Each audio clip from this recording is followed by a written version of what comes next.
Look through our drone right now. You can see the flood wall. It's comprised of 22,000 cubic yards of concrete and over 1,000 tons of reinforced steel. You see the overhead view here through our drone, and tonight a big event will be kicking off here in a matter of about 15 minutes. That's when the doors open. This is what we call the Shindig for Shelter tonight.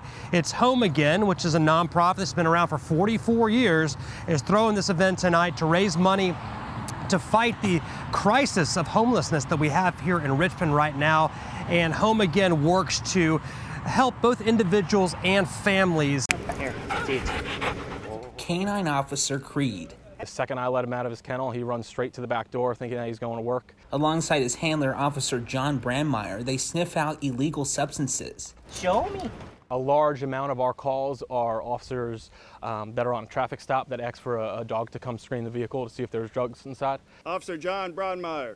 Tuesday afternoon, Henrico Police Chief Eric English honored the current and 7 retiring canine partners who worked overtime throughout the pandemic. We've made the changes and been able to adapt to those changes, and our canines provide an extremely valuable service to us. Those changes adjusting to new legislation enacted just this year in Virginia. With the legalization of marijuana, all the dogs that were previously certified on that odor had to be retired.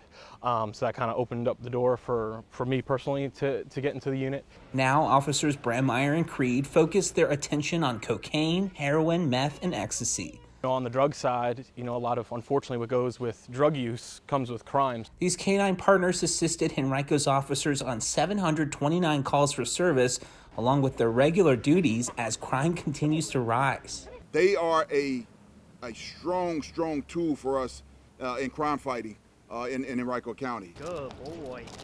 A strong tool that shows no signs of slowing down.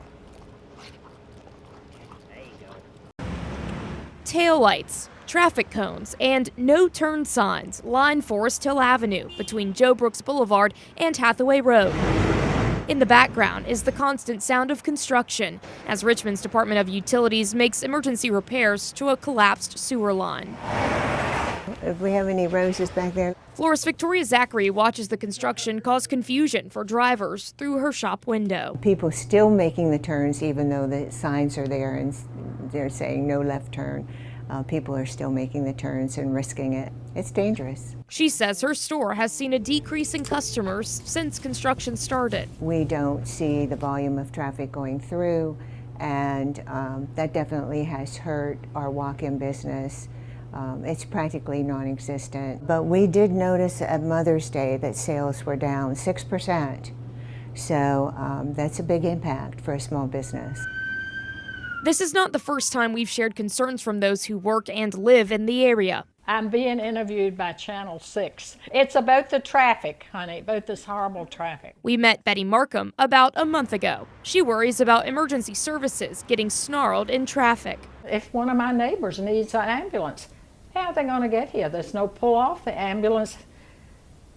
It's just very frustrating and scary. In May, the city said it would adjust traffic signals, traffic barrels, and other signage.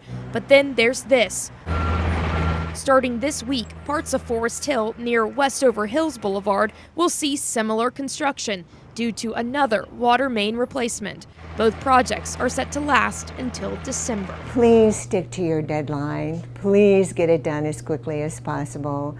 If there's any way to alleviate a section and one section at a time and reduce the amount of barrels that we see out here. Let's make it happen. All right, have some fun out here tonight. Like almost any official in any sport you'll find, Brian Kennan's love of lacrosse led him to a life in the sport. He was cut from his high school baseball team as a junior, but had always practiced the sport with friends. I always had a stick and tossed around, and tell you what, it was a blessing in disguise. It really was. Easy, White, easy. Kennan was hooked. He played all through college and beyond, set, and has been an official now for 23 years, covering nearly 50 games a year at the high school and college levels. Keep it low. He sees the game differently now with a whistle than he did with a stick. You definitely see it through a different set of eyes, and sometimes fans and coaches don't understand that the three of us are all looking at different things. He's one of these officials that we wish we can clone. I do it for a whole bunch of different reasons, physically, mentally, emotionally. monetarily, you know, it is a job, but the fact that I love it so much takes the job part out of it. Kennan got more than that out of his association with lacrosse also. He met his wife Michelle in college at Randolph-Macon. Their first date was at a Richmond Renegades game. Michelle became intimately involved with lacrosse throughout the area, whether it was watching their daughter play in high school or working as an assigner for officials in the region. She really enjoyed watching her play, watching me officiate. She really enjoyed the sport. Michelle Kennan was revered as much as her husband was. It meant a lot, it really did mean a lot. Which made last year's news tough for the entire lacrosse community. Michelle began to feel sick last summer. What was originally thought to be a simple infection was soon diagnosed as pancreatic cancer. And we thought we had it going. You know, we thought we caught it small enough, early enough. Things were looking in the positive direction with the chemo treatments we were getting up at University of Virginia. But the cancer soon moved into her liver, causing 3 different changes to her treatment and chemotherapy. Looking at her, you could not tell she had stage 4 pancreatic cancer. She was never sick, you know, never lost weight, wasn't frail, wasn't weak. She exuded grace and dignity on the outside, and unfortunately that disease was just eating her up on the inside. Hey, if I throw the first flag and it goes real high, it's for her to see. It's not out of disrespect for your players, all right? Michelle passed away on May 6th. 2 days later, Brian stepped onto the field at Glen Allen to officiate a game. They called this the medicine game for a reason. I had to take the healing that game gives me. You know, I needed a place to go. Everybody kind of told me to look out after myself, and that's what I did. That's what makes me happy. For him to go through what he had to go with his family and then to show up here and say, if I wasn't here, this game wouldn't have happened, and this is where I need to be. After losing his wife. I can't imagine that happening if it happened to me, but he wanted to come here. Kennan has not stopped either.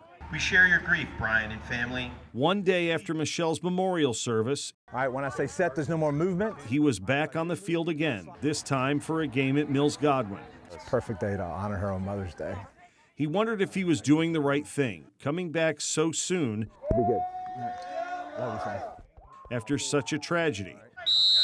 But the peace he finds inside every time he officiates a game tells him that it's exactly where he needs to be. I always treasured the 2 hours I had outside on that field, because when I stepped off, that's a game. When I stepped out and got in the other side of the stadium, it stopped being a game, and that's real life. And real life's not fun all the time. Sitting around, knowing why you're sitting around, or keep doing what you're doing to move through it, that goes to, there's different people in the world like that, but it goes to speak to his character. She knew that I loved this sport, and that she was also so intertwined with it that she's okay with it. Ball, please.